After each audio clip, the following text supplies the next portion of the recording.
what's really happening. We are pouring concrete tomorrow.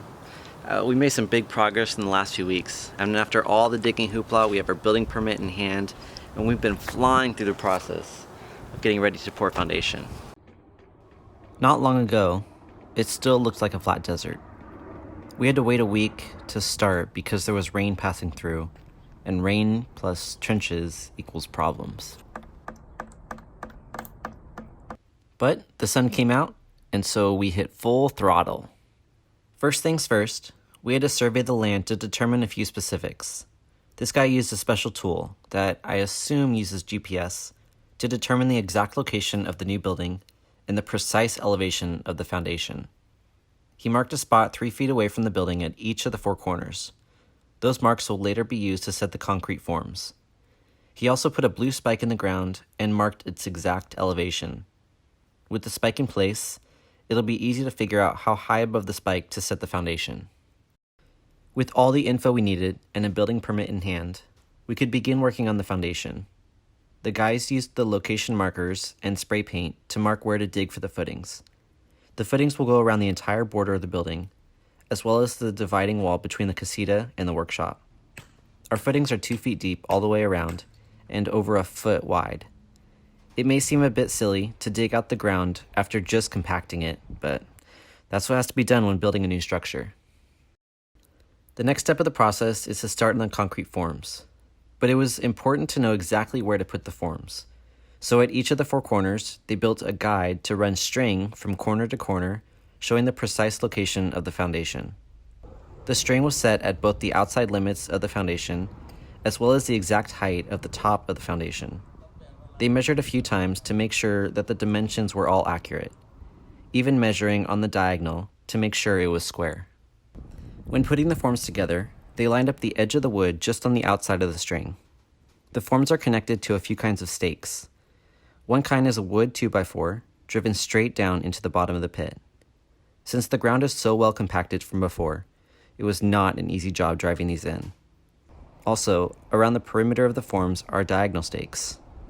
These are also driven into the dirt, but since they are at an angle and screwed to the vertical stake, it keeps the form locked in place so it doesn't push in or out or shift in any direction.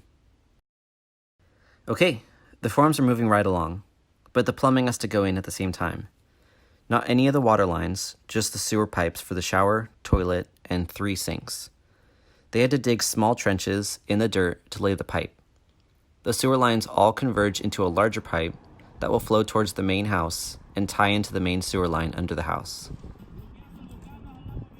Of course, right in the middle of working on the pipes, it started to rain.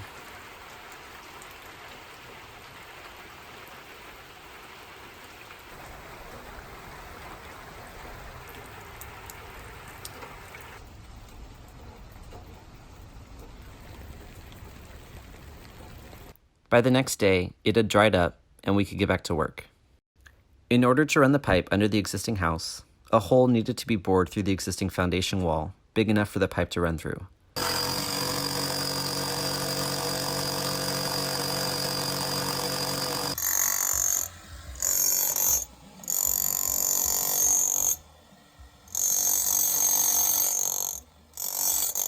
With all the pipe in place and sealed, we tested the system to make sure there weren't any leaks. An inflatable stopper was put through the cleanout to close off the pipe. Then we filled it with water through a pipe sticking up 10 feet in the air. We released the air at all the outlets to get a true test of the connections. This step was also necessary for an inspection. Once it was determined to be good to go, we released the water and it all flowed down the sewer lines like normal. Once all the plumbing was constructed and in place, it could be covered up so the work could continue on prepping the foundation. Where the pipe sat in the trench, it was covered up with sand. For the several places where the pipe will stick through the foundation, it was wrapped up with foam to give a buffer with the concrete. And the pipe that runs through the foundation wall was placed through a larger pipe, acting like a sleeve. Okay, on to the next step, gravel.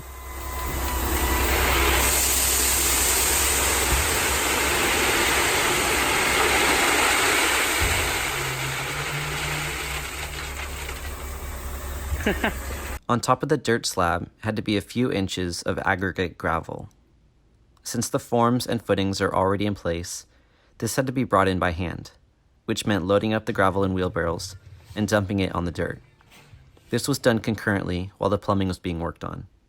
The gravel for the workshop was placed first, and then gravel was placed on the casita when the rough plumbing was approved. It was spread around evenly to create a level surface.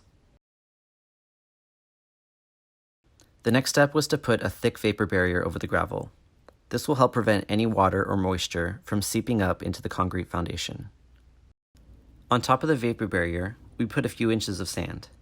I'm not sure the reasoning behind putting sand and gravel underneath a concrete slab, but to my understanding, it's a very common method. Just like the gravel, the sand had to be brought in over by hand. It was spread around evenly to a level about 4 inches below the height of the finished floor.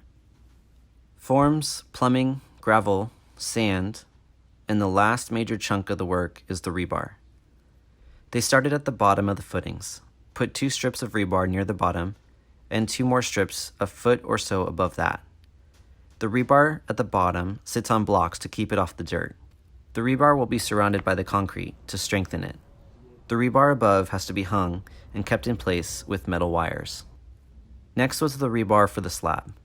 They took long sticks of rebar and fashioned them in a grid pattern on top of the sand. At the edges of the slab, the rebar was bent 90 degrees to stick down into the footings a bit. It was then tied to the hanging rebar in the footing. Once all the rebar was in place, the portion sitting on the sand was picked up and set on blocks. Just like at the bottom of the footings, the rebar has to be surrounded by the concrete to be effective. If it was just sitting on the sand, it would be pointless. Okay, before the inspection, there were 2 more things to do. One was roughen the electrical conduit that will lead to the electrical panel box. He ran it under the forms into the dirt just outside of where the concrete will go. The trench for the rest of the conduit will come later. The other thing to do before the inspection was add in the anchor bolts wherever the wooden framing needs to be anchored to the foundation. The holders are screwed into the form and are removed after the concrete is poured. The blue ones hold smaller J-shaped anchor bolts, and the pink ones hold larger heavy-duty anchor bolts that will be connected to shear wall posts, to keep the building from falling down. While installing the anchor bolts, they also added an electrical ground near the location of the subpanel. Okay, everything is done. We just had our inspection and everything is signed off and ready for pouring. And that is tomorrow, starting early. I'll be posting updates on Instagram, so if you want to follow along, you can check it out there. Okay, that's it for now. See ya.